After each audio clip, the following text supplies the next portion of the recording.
Salam bagi kita semuanya, Bapak Ibu Saudara-saudara yang terkasih dalam Kristus Yesus. Kita bertemu kembali dalam khotbah epistel atau khotbah pertanyaan atau ibadah sektor pada Minggu 23 Agustus 2020. Sebelum kita dengar firman Tuhan, mari kita berdoa.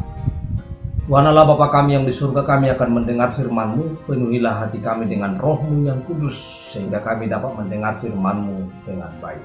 Dalam nama Kristus Yesus kami telah berdoa. Amin.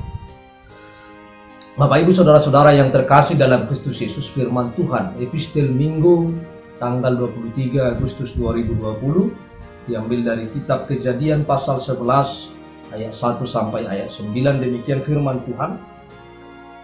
Menara Babel.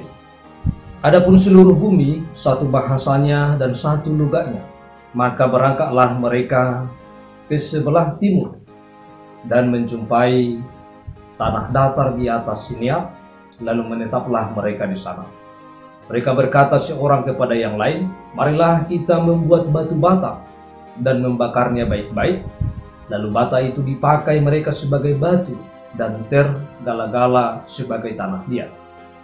Juga kata mereka, marilah kita dirikan bagi kita sebuah kota dengan sebuah menara yang puncaknya sampai ke langit.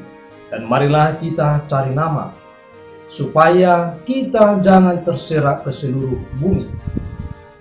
Lalu turunlah Allah untuk melihat kota dan menara yang didirikan oleh anak-anak manusia itu.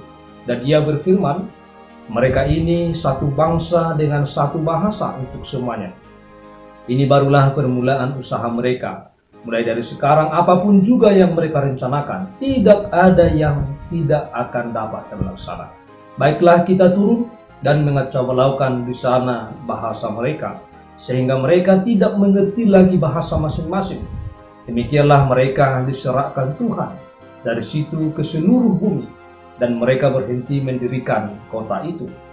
Itulah sebabnya sampai sekarang nama kota itu disebut Babel, karena disitulah dikacaubalaukan Tuhan bahasa seluruh bumi, dan dari situlah mereka diserahkan Tuhan ke seluruh bumi. Demikian jauh pembacaan firman Tuhan. Bapak Ibu Saudara-saudara yang terkasih dalam Kristus Yesus, tema khotbah kita adalah pengendalian diri terhadap teknologi. Dan di dalam firman ini, di dalam Kejadian 11 ayat 1 sampai 9 ini diceritakan atau dikisahkan kisah tentang Menara Babel, atau bisa dikatakan menara kekacauan. Dapat kita pahami bahwa sebagai pengakuan iman bangsa Israel pada kekuasaan Tuhan yang mengatur dan mengarahkan dunia sesuai kehendaknya. Sebagai kisah iman, maka kita diingatkan betapa rancangan Allah selalu melampaui segala rancangan manusia, yang dimana rancangan manusia mudah gagal dan hanya mendatangkan bencana bagi kehidupan mereka sendiri.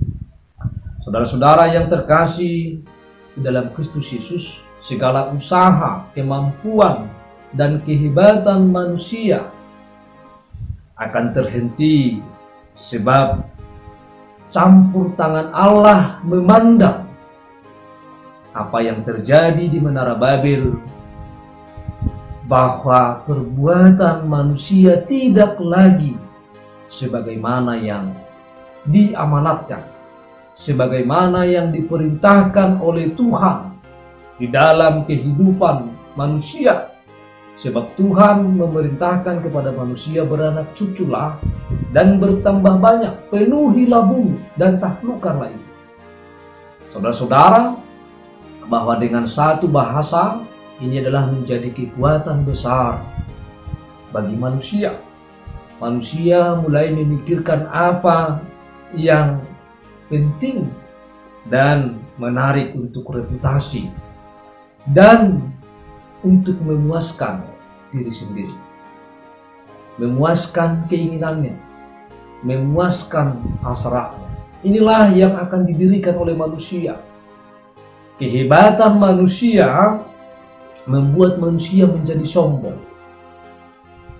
Kehebatan manusia tanpa campur tangan Tuhan akan mengacaukan kehidupan manusia itu sendiri.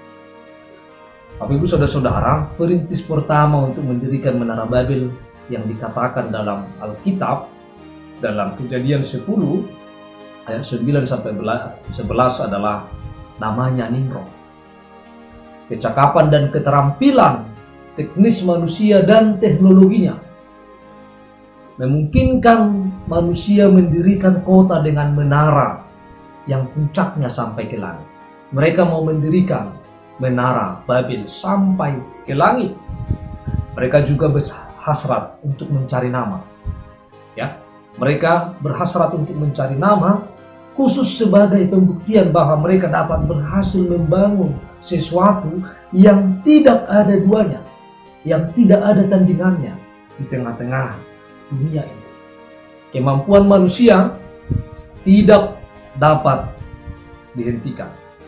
Usaha mereka untuk membangun didukung oleh sumber daya alam, sumber daya manusia, dan kecerdasan dan juga ambisi yang dimiliki oleh manusia, sehingga rencana dan proyek menurut pikiran mereka akan berhasil mendirikan Menara Babel sampai ke langit. Karena menurut mereka semua bahan telah tersedia. Mereka akan membuat batu bata dan tel. Tel ini adalah semen, dan inilah yang akan membuat mereka, menurut mereka, nanti akan menjadi masyhur, akan menjadi mulia, akan menjadi orang-orang yang berhasil. Saudara-saudara yang terkasih, meskipun bahwa apa yang direncanakan dan ambisi manusia, apa yang mereka rencanakan dan ambisi mereka untuk mendirikan Menara Babel, ternyata bahwa ini adalah diperhatikan oleh Allah, dilihat oleh Allah, bahwa ini adalah sudah melanggar amanat Allah, sudah melanggar perintah Allah ketika Allah menciptakan manusia dan menempatkan manusia di tengah-tengah dunia ini. Sehingga apa yang Allah perhatikan tidak sesuai dengan apa yang Allah inginkan. Oleh karena itu, bahwa Allah menunjukkan kedaulatannya, kekuasaannya atas seluruh ciptaannya, karena Allah yang berkuasa atas seluruh bumi, dan Allah yang berkuasa juga atas segala rencana manusia. Pikiran manusia bertolak belakang dengan apa yang Allah pikirkan. Apa yang direncanakan oleh manusia pada saat itu bertolak belakang dengan apa yang dipikirkan oleh Allah. Bapak Ibu Saudara-saudara yang terkasih dalam Kristus Yesus, tidak ada lagi masa di mana manusia dihukum karena dosanya dengan air bah. Allah menggagalkan rancangan manusia dengan mengacaukan bahasa yang mereka gunakan. Bahasa yang mereka gunakan adalah sebagai bahasa pemersatu. Kekacauan itu menyebabkan kerusakan yang luar biasa, di mana proyek pembangunan Menara Babel untuk membangun suatu kota dengan Menara Babel itu yang sangat tinggi dan sampai ke langit, sehingga ketika Allah mengacaukan bahasa mereka, mereka tidak dapat berkomunikasi satu dengan yang lain. Dengan mereka tidak dapat berkomunikasi satu dengan yang lain, sehingga mereka terserang, sehingga mereka tidak lagi dapat bersatu, karena satu dengan yang lain tidak mengerti bahasanya. Karena bahasa telah dikacaukan oleh Allah, inilah caranya Allah menunjukkan kemahakuasaannya supaya manusia itu tidak sombong, supaya manusia itu tidak berpikir bahwa hanya karena kekuatannya, karena kemampuannya, semuanya dapat dilakukan. Ini sering terjadi bagi kehidupan manusia. Kita sering menganggap bahwa kita mampu, kita memiliki kekuatan, kita memiliki kecerdasan, kita memiliki keterampilan, dan kita memiliki ambisi, maka segala sesuatu direncanakan tanpa mencampur dan tanpa mengundang Allah di dalam segala rencana itu dalam kehidupan kita. Saudara-saudara, bencana yang diakibatkan ketidakmengertian dalam berkomunikasi menjadikan kumpulan manusia tercerai-berai. Mereka tidak dapat menyamakan pengertian saat mereka tidak dapat lagi berbicara dengan pengertian yang sama. Akhirnya manusia terpisah dan menyebar ke berbagai tempat. Allah yang merancang semuanya. Saudara-saudara yang terkasih dalam Kristus Yesus, kisah Menara Babel sangat penting bagi kita. Kisah Menara Babel sangat berguna untuk kita dalami dan kita renungkan dalam kehidupan kita. Mengapa demikian? Karena kisah Menara Babel adalah merupakan kisah tentang kesombongan manusia yang bertujuan melawan kehendak Allah dan menyamakan diri dengan Yang Maha Kuasa. Kemampuan dan kecerdasan manusia ada batasnya. Kemampuan kita, kecerdasan kita, keterampilan kita ada batasnya. Kegagalan manusia membangun Menara Babel mengajar kita untuk selalu membawa rencana dan agenda besar kita kepada Allah yang mengatur dan mengarahkan berkatnya kepada kita. Saudara-saudara yang terkasih, apapun rencana kita, agenda apapun perjalanan dalam kehidupan kita, apapun yang akan kita lakukan, maka kita harus memberitahukannya. Kita harus mengundang Allah. Kita harus menghadirkan Allah supaya Allah yang campur tangan dalam setiap rencana, dalam setiap agenda perjalanan kehidupan kita.